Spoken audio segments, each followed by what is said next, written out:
It's a joy to be with you on this beautiful Sunday. Our senior pastor, Paul, is floating down the river, probably in Germany or somewhere, but he sends his well wishes as we gather as church this morning. Our main character is from the book of Genesis. His name is Jacob, and by all accounts, he's a scoundrel. From the moment we are introduced to him in the Hebrew Bible, he is a shady character.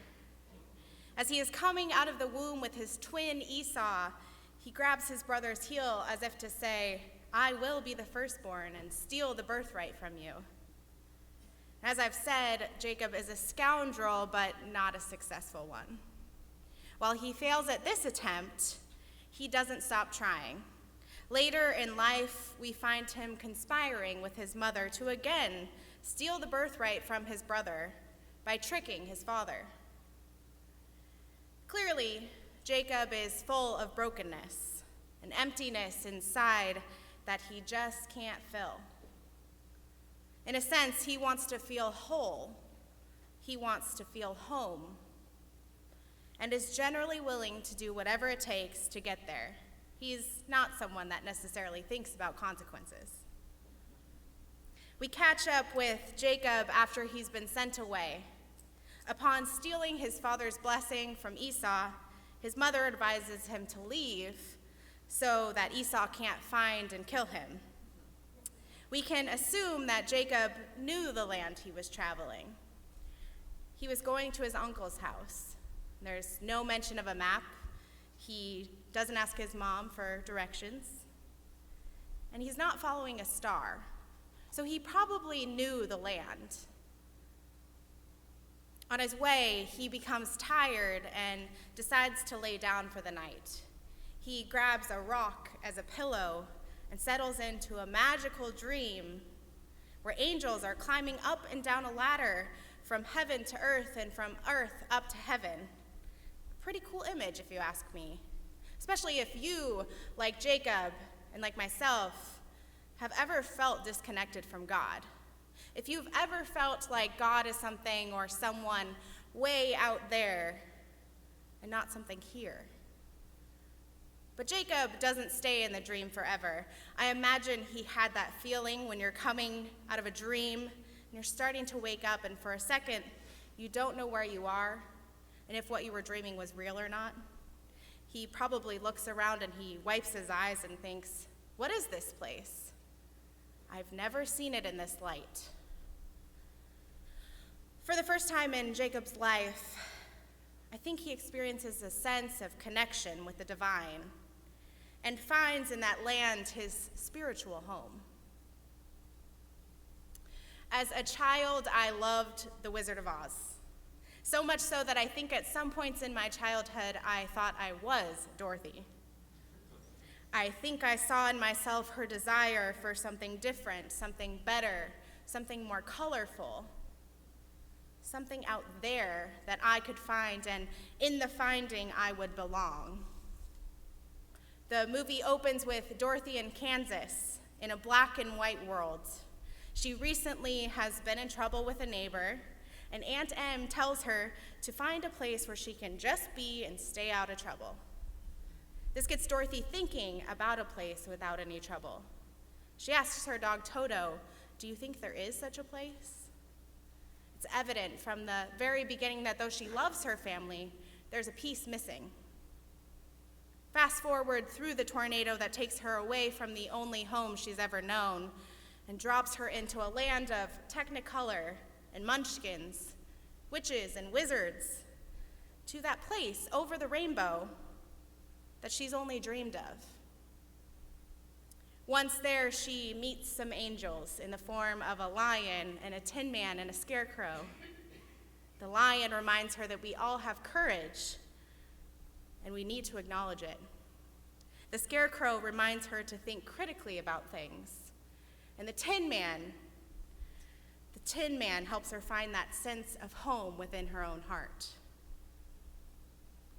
By the end of the movie, spoiler alert if you haven't seen it, plug your ears, Dorothy wakes up, rubbing her eyes in much the same bewildered way as Jacob did. and sees her homeland in a whole new light. Nothing has changed on the farm, just as nothing had changed in the land where Jacob slept with a rock as a pillow. But each of them had an encounter that made them more at home in their own skin and also in their land. God is in this place, and I didn't even know it. Biblical scholar Renita Weems says, "I guess that sentence meant so much to me because that's the way I've experienced God in my life. God has seldom come to me in the spectacular moments of life. No, God has often come to me in the mundane moments of life." This story about Jacob could be written about each of us. Everyday events with extraordinary outcomes. God doesn't need fireworks and clashing cymbals to show up. No, God is here already in this space and around you always. It just sometimes takes a perspective shift to see the Spirit amongst us. Here at IUCC, many of us have found our spiritual home. We have sensed God in this place, this ordinary place, with extraordinary connections. We have come in, and while we may not have encountered angels on a ladder, we have encountered angels in the pews, connecting us to the divine. Some of us have lived in this area for years and never found a sense of spiritual home. We have been scoundrels like Jacob, and we have been unhappy with our current circumstances. However, here, in this incredible dome, we have had an adventure and woken up to know that God has always been in this place. And because of that awakening, we know that God is not just in this sanctuary, not just on our church grounds, but God is present and offering a spiritual home in all lands, offering us a connection to the divine. Imagine looking around you in every place you go and finding a holy sense of home. Probably easier said than done, but what are the ways we can connect with that wholeness? In the grocery store? Incredible, God is here. This is a place where we get the sustenance that keeps us alive. The picnic after church today?